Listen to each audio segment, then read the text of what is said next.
Welcome everyone to our closing keynote, measuring climate impact on supply chains. My name is Dan Sheriff, CEO of TXF, and this session is something slightly different in terms of topic. TXF, we cover, as you know, trade and export finance, which means we cover sort of the whole spectrum, right through from supply chain finance through to export finance, MLT export finance, and then through to sort of infrastructure and project finance. What we've sort of seen in recent times is probably a convergence between those industries a little bit as ECAs have become more flexible, as government support has been provided to SMEs in a number of ways. And on top of that, you have this sort of overlaying impact of sustainability as a driver for new development as well. So what we've done is we've assembled a panel that brings together, on one hand, I can welcome Tom Dunn, who is chairman of Orbian, which is a leading provider of supply chain finance, and then Louis Taylor, CEO of UK Export Finance, which is the British ECA, and Peter Boeskov, who is Chief Commercial Officer of ECAs, which is the Danish ECA.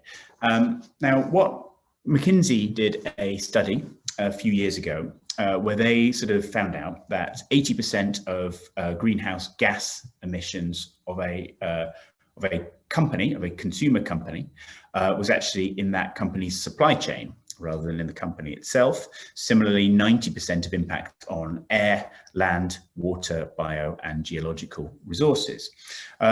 With that in mind, we thought there might be an opportunity for a discussion that looks on one hand on the trend that's developed in recent years amongst ECAs to really understand the supply chain that exists within a deal. So maybe there's a larger sort of exporter, which is the ultimate customer for the ECA, but actually there's a huge network of suppliers beyond that. And a lot of ECAs have done an increasing amount of work to identify sort of those suppliers within that.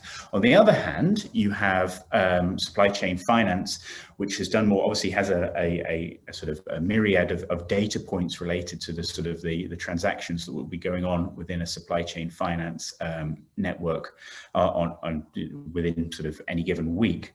But obviously that is then impacted on by sustainability, and there might be an opportunity to reward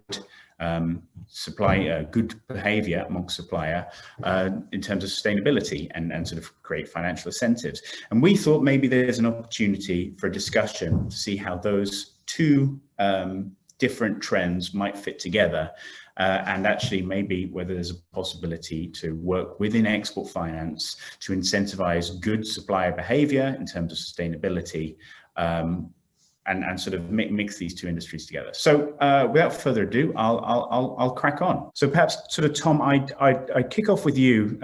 Perhaps you could sort of mention a few words about Orbian, because I don't think you'll be as familiar with the export finance audience. And then also specifically, I know that you're looking at a number of things about how you can incentivize suppliers within supply chain finance on their sustainability initiatives. And perhaps you can kick off by talking about that as well, please. Thanks, Dan, and thanks very much for the invitation today. So Orbian is a leading provider, the leading independent provider of supply chain finance, which we do for companies and their supply chains across the globe. We've been in business for over 20 years. We have ridden out some of the recent ripples or ruffles across the supply chain world as with the implosion of one of our erstwhile competitors earlier this year. An event that I'm pleased to say kind of actually demonstrated the resilience of supply chain finance as a product, whilst at the same time demonstrating the fact that there are occasionally bad actors in a space that will inevitably provide at least temporary embarrassment or taint for a sector. But I think that we all had worked very assiduously over the previous years to try and isolate that particular organization. And I think that by the time the inevitable implosion happened, we were all in a pretty well positioned to be able to pick up the pieces and just move on within a couple of days of their announcement. We have been spending a great deal of time thinking about along exactly the lines that you described there, Dan, that McKinsey study, which actually you referenced that as being part of looking at the consumer products. In fact, from our studies, we see that those numbers are replicated across most industry sectors. This, generally speaking, if you go plus or minus a few percentage points, 80% of a company's environmental impact, whether that's its carbon footprint or its broader environmental impact, is contained within its supply chain. In other words, it's not what it does itself, it's what its suppliers do and what its suppliers do. And you go all the way back down until you finally get to, a mine somewhere in Central Africa or an oil field off the coast of Brunei, whatever it is, you trace those things back. So that's why we feel that the role of supply chain finance can be particularly important in addressing these, because what we're seeking to do is provide buyers and their suppliers with the tools and the liquidity to be able to manage their various priorities as well as they possibly can. And those priorities are sometimes as simple as working capital management. Other times, however, they're far more long-term and strategic in nature around the very kind of essence of the relationship between the buyer, its supplier, and thence its supplier's suppliers. Okay, thanks. So I'm going to sort of bring in Peter and Louis. Now, obviously, sort of, we'll get on to sort of, I know, sort of particularly sort of supply chain finance offering amongst ECAs later, but sort of sticking on the picture of identifying supply chains or suppliers within sort of wider sort of whether it's export finance projects, sort of medium long-term projects. I know, Louis, that you've done some work in the past relating to sort of identifying suppliers that could be involved in a specific project in a way that sort of was originally to calculate eligibility. Perhaps you can talk a bit about that to start with. Sure. Well, you're absolutely right, Dan, and thanks for inviting me along here, and great to be on the panel with Tom and Peter as well. We have been running a program of what we call supplier fairs, which have been events created around a big project where our offer of finance to the sponsor, but our requirement with that finance to procure out of the UK has meant we've got together a group of UK suppliers who are relevant to the project, introduce them to the project and to the sponsor and to the sponsor's EPC contractor, and try to drive UK content into that project on the back of the financing we provided. Now, in relation to the emissions on all of this, I mean, we have high environmental standards that we apply to all of the projects that we do. And we certainly follow the OECD common approaches and the requirements there. We're an equator principles financial institution. And I'll talk about some of the other aspects of what we build into our appraisal process in a moment as well. So whilst we do all the appraisal of the project, we're keen to make sure that emissions are contained to at least best practice, but better than that ideally, and that there aren't other technologies that could help to reduce emissions but achieve the same outcomes. And in terms of working with the sponsors, that's actually a very efficient mechanism because they've got a big project and they're willing to do an environmental impact assessment study in order to get the project done. In relation to the smaller suppliers, I mean, I think that there is, a sort of push me, pull you kind of element to all of this. The big companies to whom the smaller companies are supplying should be designing into their projects good practice in terms of emissions. And so there is a sort of demand element from the sponsors to make sure that the supply chains are providing goods and services in an environmentally friendly way. At the same time, the SME sector itself is the fount of a huge amount of innovation in terms of technology that goes into reducing emissions. So I think that there's a good environment in a different sense for creating consciousness amongst SMEs. You add in to that requirements on disclosure, which are going to get stronger and stronger.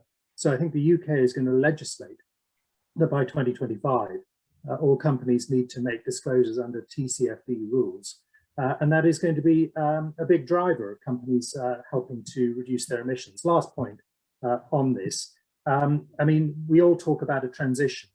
And the genuine reason for a transition is the need to invest in new technologies. And the only way that you can invest as a small company in those technologies is take the profits you're making at the moment to invest in there. So this transition away from more polluting technologies towards less polluting technologies, that transition, we're very keen to help as we finance working capital needs for SMEs in the supply chain.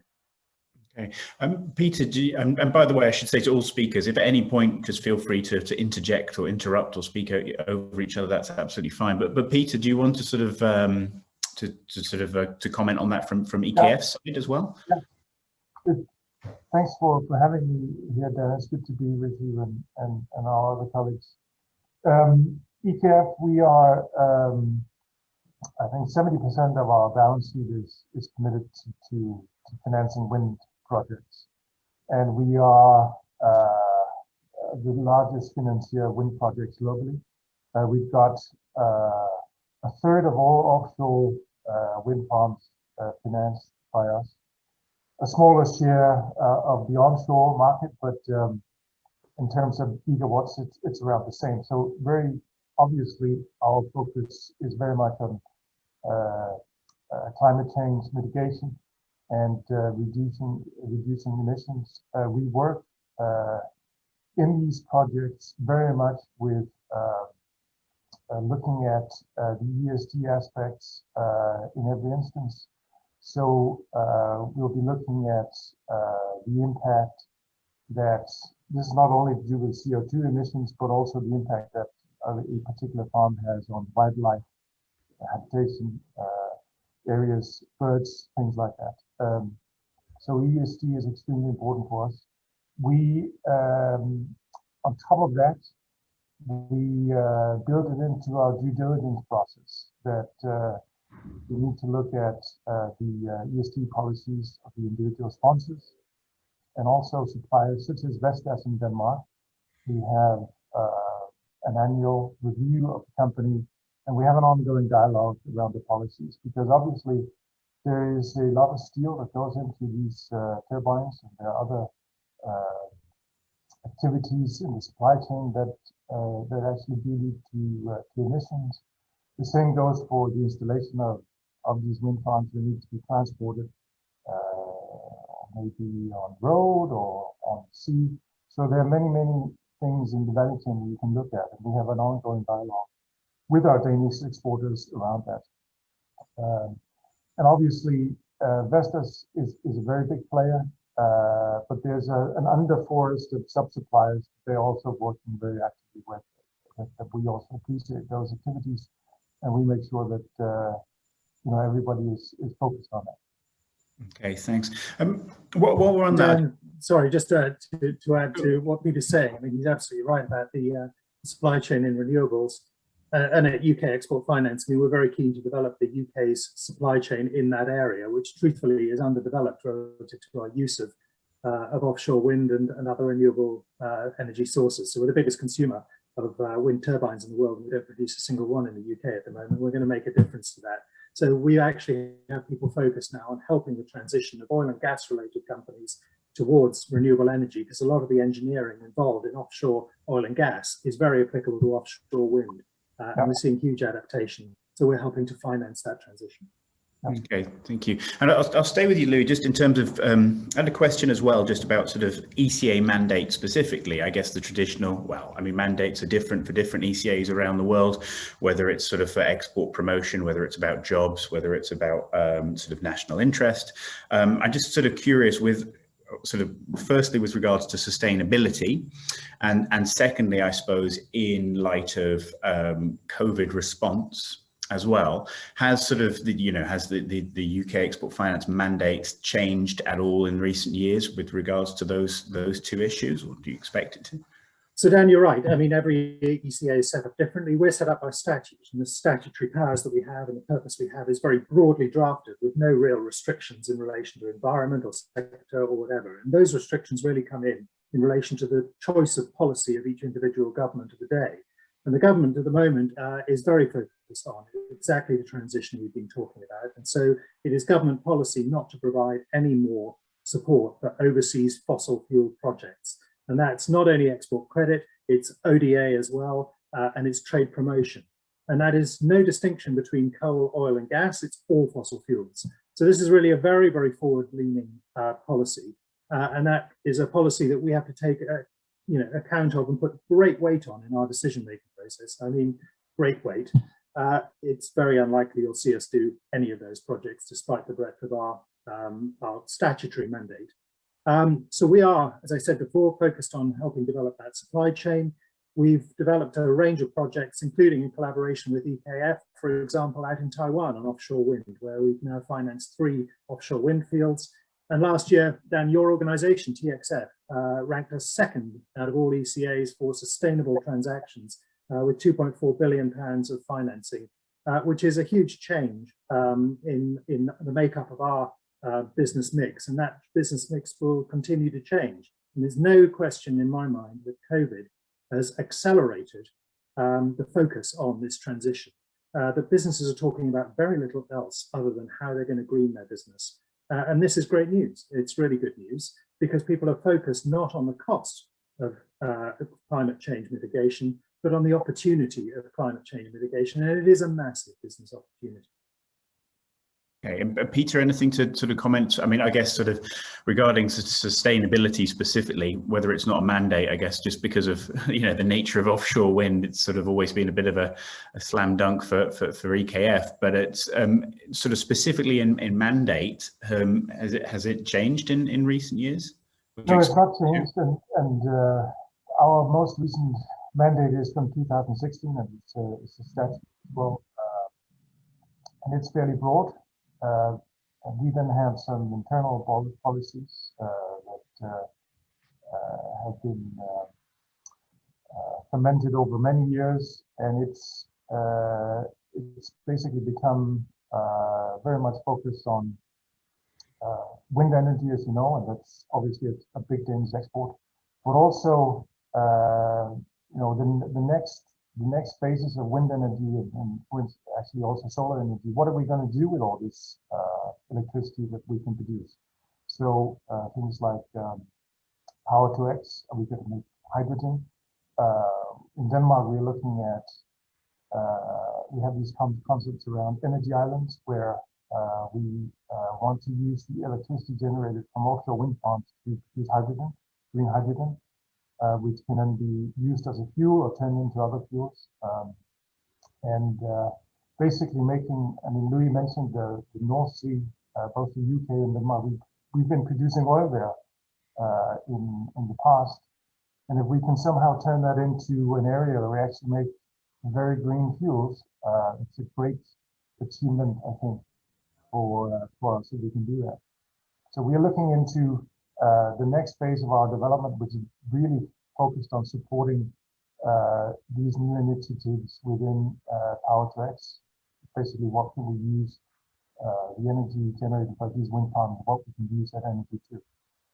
Okay, thanks. And Tom, I'll bring you in here as well, because I guess sort of two questions. First one, it actually sort of related to sort of sustainable supply chain finance. I'm curious to see how you're looking to sort of to monitor that. You have a lot of data points, I guess, within supply chain finance generally, and so how you're able to get the information you hope to get. But I'm also interested, sort of having heard Peter and Louis talk in large part also about sort of slightly larger projects as well, how you think sort of something like sustainable supply chain finance might be able to plug into that as well.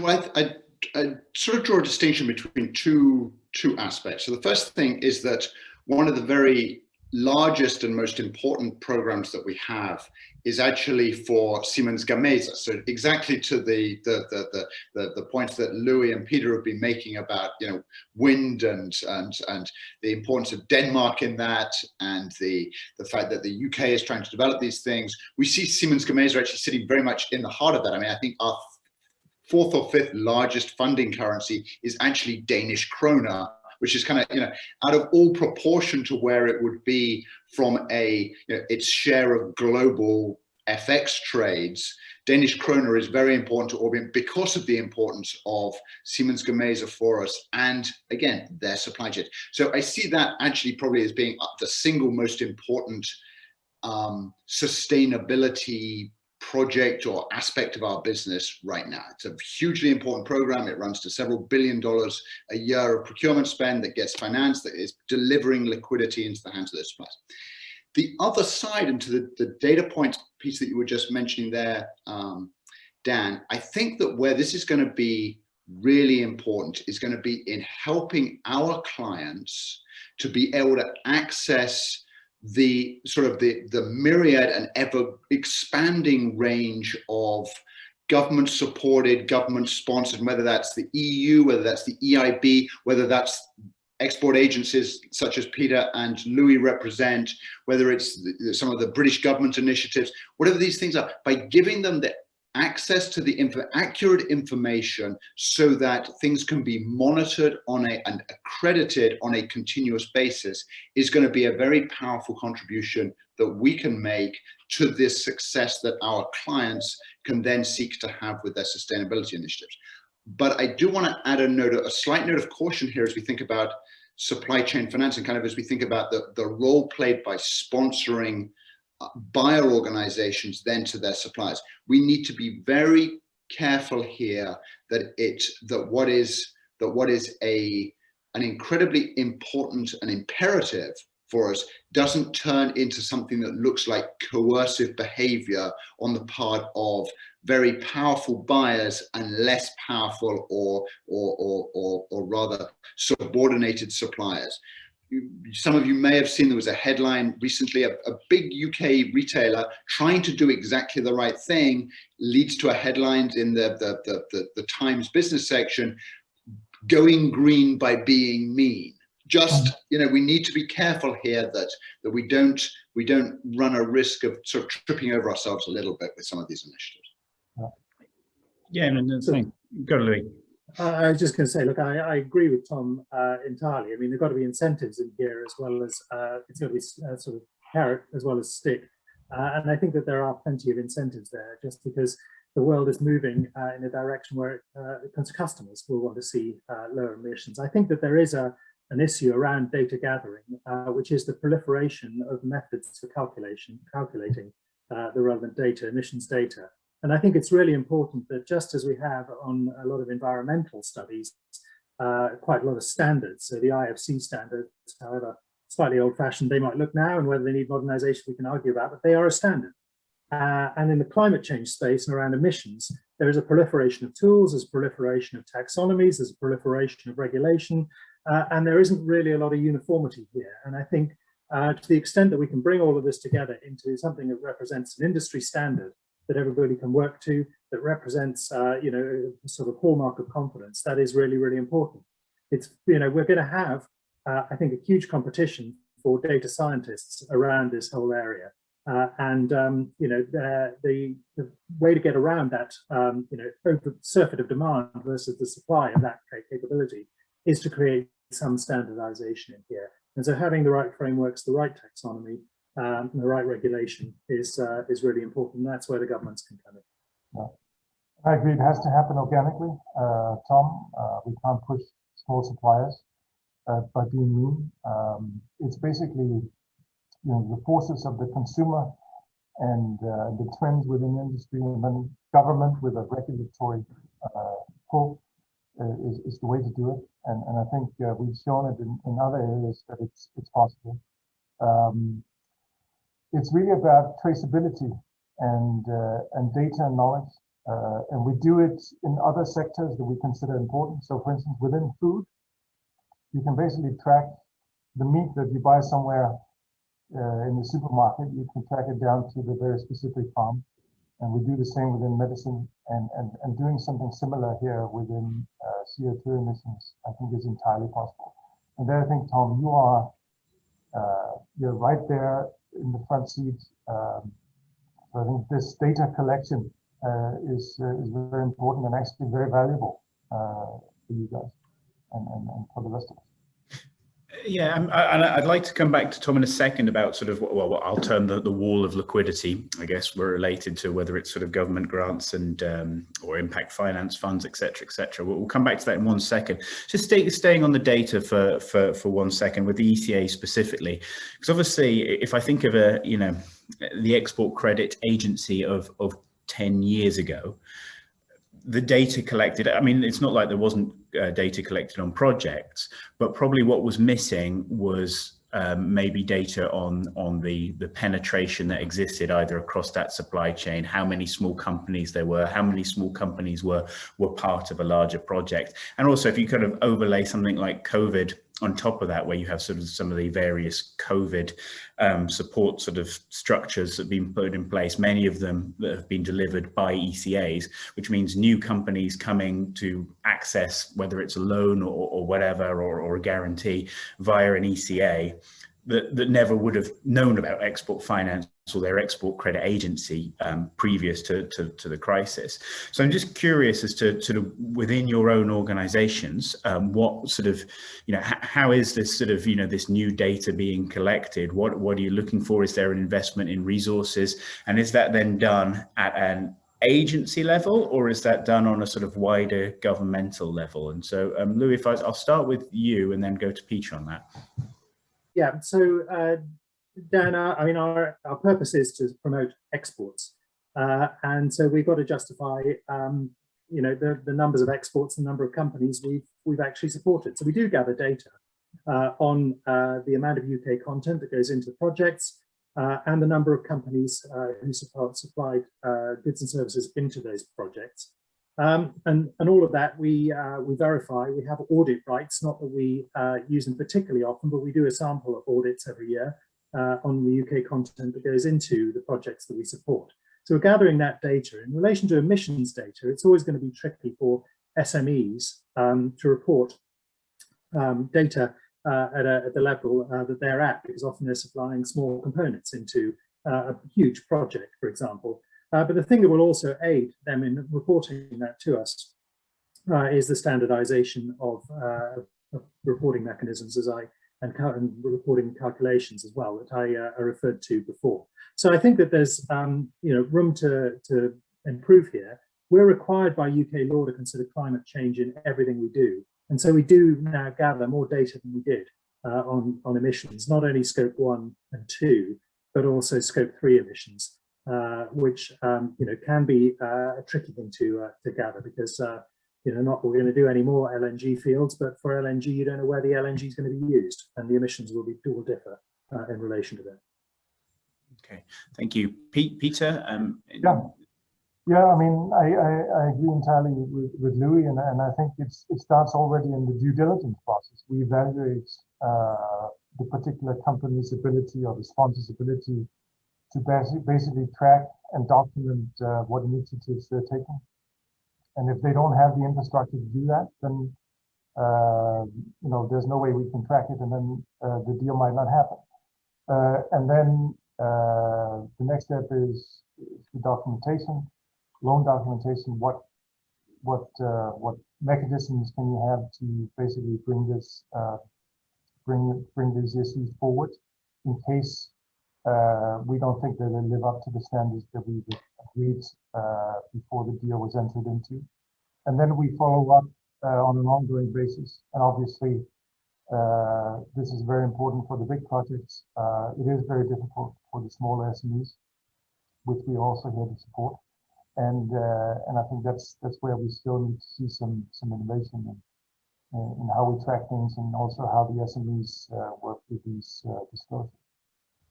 Okay, thanks. And Tom, I mentioned that we'd come back onto the point of sort of liquidity. Sort of appreciate within the initiative of increasing sustainability within the supply chains. It's not purely altruistic. I think you think there's an opportunity. It's sort of, there is sort of a lot of money that needs to be placed.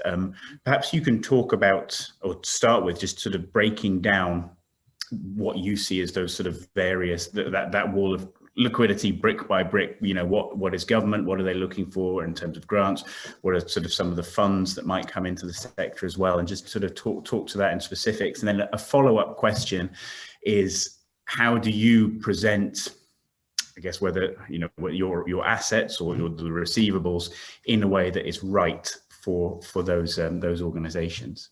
Okay. Well, if we think about the financing for supply chain programs at the moment, it is overwhelmingly provided by banks that are providing it on the basis of it being an attractive risk and return for them. It is not yet being provided by banks on the basis of it being counted toward, at least in any kind of formal sense, being counted towards their ESG targets that they have for lending. It is being done just because they want to lend, they want to take that sort of exposure to NIDEC, or they want to take that sort of exposure to General Mills. It's not being tied in. That's the overwhelming reality of supply chain finance as it stands today. But as we think about the way that it is going to, as we look forward, and maybe if we were talking again in 12 months' time, I think that we'll start to see that actually there has started to be the deployment of financing, whether from the banks on the basis of specific support, and in particular that they would be able to access low-cost funding themselves, so long as that funding is being deployed into programs that are designated as being accredited as green finance initiatives or sustainable initiatives. So there are schemes already being run out of the various European agencies that might provide banks with funding at LIBOR minus 2%. There's a 2% subsidy in there. Well, if we can start to create programs that are appropriately accredited, the funding will still be coming from the banks, but it will be on the basis of them being able to tap separate liquidity, or lower cost subsidized liquidity. The other side of the equation then is the growth of non-bank funding for supply chain finance programs. This is something that has been relatively slow to develop overall because of the attraction of banks. They sort of crowded out non-bank investors up until now. But I think we're all familiar with the statistic that's been repeated several times over the last several weeks, which is that so far this year, during 2021, the flow of funds into ESG or sustainable investment products has run at over $2 billion per day so far this year. That is creating as you describe it, Dan, a wall of liquidity that is going to start to want to find, much of it is going to want to be focused on equities, much of it is going to want to be focused on long-term projects, but there is going to be an element of that is looking for kind of short-term homes, that is looking for money market type equivalent, commercial paper type equivalent. And that's where properly accredited, sustainable supply chain finance programs will have a role to play in providing, if you like, a short-term asset management fix for some of that money that is flowing into these funds on an ever-increasing basis. Okay, and I'm just going to stick to you with a second, Tom. So obviously one of the a criticism that is sometimes leveled at whether it's trade or export finance, sometimes receivables, is sort of the drive to engage with, say, for example, particularly say institutional investors. Often it's driven from a seller's perspective, right? We have a regulatory change. We need to sort of, be able to replenish capital, and therefore, please, can you buy? And maybe there's less sort of understanding of who could potentially buy those sort of assets. I'm just wondering what work you expect to do as Orbian in order to really talk the language of potential buyers. Well, that's a great question, and it's really, and it comes back to the comment that Louis made that then Peter kind of echoed, which is that we have to get the taxonomy right. We have to find, none of us particularly like the rating agencies. We can all have our various, but the fact is that together, and we just kind of just take Moody's and S&P, they have created something that is an incredibly powerful shorthand. When the four of us can meet on this thing, and when we talk about something that is single A, we yes, it may be that it's this end or it's that end. It may be that it's in this sector, or it's that sector, but we know within plus or minus 10% what that looks like from a credit perspective, and what that looks like. Similarly, when we talk about a triple B, or we talk about a single B, we've got something that provides a very powerful frame of reference for us, and can kind of shorthand our way into a more meaningful dialogue without us needing to spend the first half hour of any discussion actually talking about what we mean by this or what we mean by that. And I think that if we can do that, and if Orbian can play a role in that and work with based on the data that we have and the analytics that we do anyway, that we can contribute to a development of that taxonomy more broadly. I think that would be a very valuable contribution that we would look to make. And I think that it could be a very powerful way to move these discussions forward, over the course of the next, several years, by having a framework that everyone can accept. Okay, thanks. And with Louis and Peter, same sort of question, but what sort of work have you done to understand potential sort of new entrants into the market, non-traditional liquidity providers that could come into export finance, particularly within the realms of sustainability? Louis, I'll come to you first. Yeah, well, look, I mean, firstly to say, I totally agree with Tom about the shorthand, quick fix that a credit rating gives in terms of understanding an opportunity very quickly, but and that something similar in the green space would be ideal. I mean, that if the green finance industry should focus on anything, that's the sort of thing they should focus on, because frankly, the end game for green finance is that it does itself out of a job, because all finance will be green, or the greenness of a financing will be manifest. We may end up talking more about brown finance as an exception rather than green finance. But in terms of the question around counterparts and liquidity providers, I think that we are unquestionably, well, I'd admit to a grinding of gears a bit for UK export finance, in that, historically, if we were working with a national oil company on oil field, it was a national oil company with a lot of renewables projects, particularly solar, which are smaller, and quite often onshore wind as well. The sponsors are not major names. They are financial investors, and we've got to get our heads around that. We've got to be able to deal with a range of different counterparties.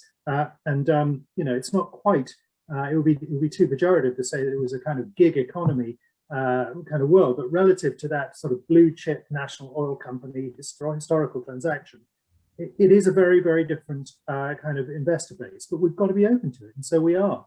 We're perfectly willing to look at alternative liquidity providers. We're willing to look at a direct investment from the likes of, I don't know, BlackRock or M&G or L&G as well, rather than just looking to the banks. And I think that in relation to supply chain finance, the operational intensity of that adds another dimension, I would say. It would make us more disposed towards sticking with banks, but Orbian or, perish the thought, we did actually have a conversation with Greensill, didn't take any exposure. We're willing to consider these opportunities, absolutely. Yeah, I mean, I'd say, but Peter, before I get to you, I did hear a quote off record that sort of whoever it was who is in the underwriting department at UK Export Finance deserves a knighthood, is what I heard in reflection to sort of some of the engagement on that. But anyway, but Peter, sort of, if we go back to the original question, any response from you? I mean, I can echo what Louis said there. We're open to alternative liquidity providers, and certainly in the sponsor space, it's a plethora of small entities that are there, and we have teams and systems in place to vet them and evaluate them, both from a credit point of view, but also these ESG aspects. We've not seen in Denmark, the green sills very much. There are presumably some very small efforts, but it's on a limited scale.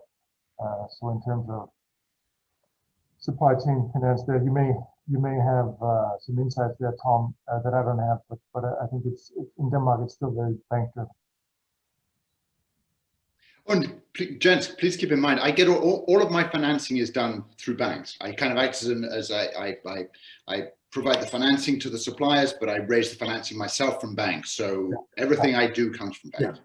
And Tom, actually, I mean, I have far less concern about the nature of the counterparty we're working with, the sort of supply chain finance house, than I do about the nature of the supply chain finance we're doing. And I think that everything you talked about at the beginning was absolutely right, that this has got to be transparent.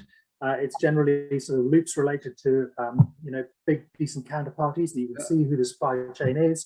And, it's that transparency element and that underlying business element is kind of critical to the whole thing working, really. Absolutely. Well, actually, but before we'll go to the to questions from the audience in just a moment. But sort of one follow up, because I know that, say for example, UK Export Finance do have a supply chain finance offering, and it could be quite important for listeners to understand how that developed, how it works, and then maybe how it compares to sort of a kind of more sort of, whether it's an Orbian or other bank sort of supply chain finance offering. Louis, can you just sort of talk about sort of what you've got in place there? Yeah, absolutely. I mean, I would say that this is still sort of early days, but we've got absolutely a functioning product, and we're really happy to look at applying it in more situations. We started off with a small program with Rolls-Royce through Citibank, and that now has grown. So we're giving a guarantee on £400 million of a £500 million facility, supply chain finance facility that Rolls has at Citibank. And that obviously liberates banking lines for Rolls because Citi is guaranteed by us up to 80% of the obligations on Rolls. Suppliers obviously get paid earlier, which is what we're doing this for particularly. And we're willing to do this not only for the sort of really sort of prime names like Rolls-Royce, but we think actually it has the most application for the tier one suppliers to Rolls-Royce and their supply chains. And so we're very keen to be able to roll this out. We have documentation that's pretty standardized now. We hope we'll work for a variety of different counterparties, whether it's Citibank or Orbian. And so we're starting to push this rather more because working capital in a post-COVID world, this last year, SMEs have taken on a lot of debt, and working capital is scarce. So I think we really want to make sure that they have access to this product that can help alleviate some of the pressures. Okay, Tom. I think that's fantastic. I mean, I think that's exactly the role that UK Export Finance should be playing, and that's generally speaking. I mean, I have nothing else to say. That's exactly the right approach. But how does it compare to your own? You got me on speaker. How does it? It's what it is. I mean, the reason I said it's exactly the right approach is because it's utterly complementary. There's sort of not really you can't do a side-by-side comparison. What you can say is you have Orbian supply chain finance program, which kind of would look like Citibank's supply chain finance program for Rolls-Royce, and now you then overlay the capability that Louis can provide with his already documented kind of established thing. And what it does is it frees up lines. Rolls-Royce is a great credit anyway, but now by doing this, it's just transferring some of that risk from the bank to Louis, and thereby freeing up more capacity elsewhere. So it's exactly the right model.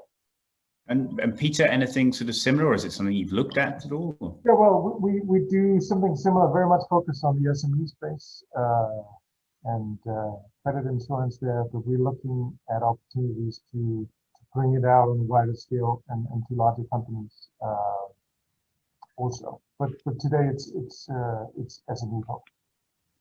Okay, no, thank you. Well, look, we'll go to questions now. But say, look, I've really enjoyed our session so far, and it just seems to me, having covered sort of this industry or these different industries for a number of years, and also seeing how sort of sustainability is now impacting every element of each one of these, it does seem that there is a potential for a bit of convergence that hasn't really existed in the past, and I'm quite interested to see how that develops. So without further ado, we will head to questions. Thank you. Thank you.